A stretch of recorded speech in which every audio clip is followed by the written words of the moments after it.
Really iko fit for human consumption.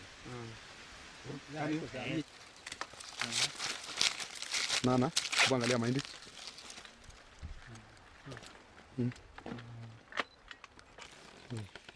Eka moja hapa tunakomboa na shilingi 4,000.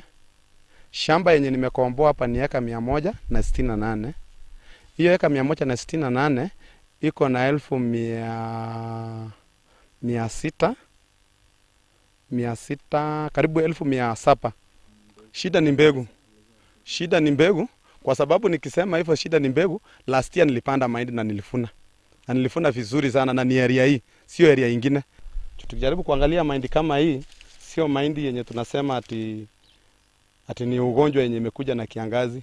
Mkijaribu kuangalia mahindi penye mahindi imekaa, mahindi iko sawa.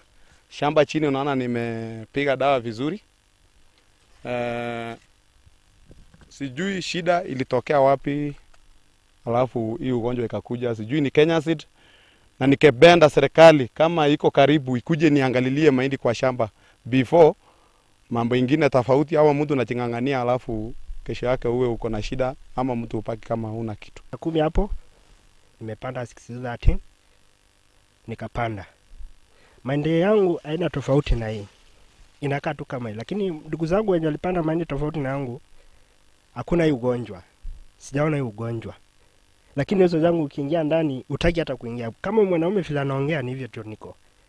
Lakini mimi naona ni mbegu ndio imechanganywa.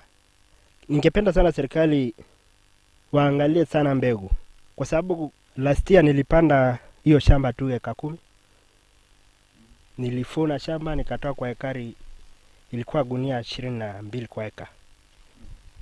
Saizi nimeona hata gunia 5 saizi sijui kama itatoa eka moja. So we want to urge our farmers, and we've told our extension officers to upscale public knowledge and also to share a list of the authorized designated providers of farm inputs. This will assist in cushioning them from substandard products.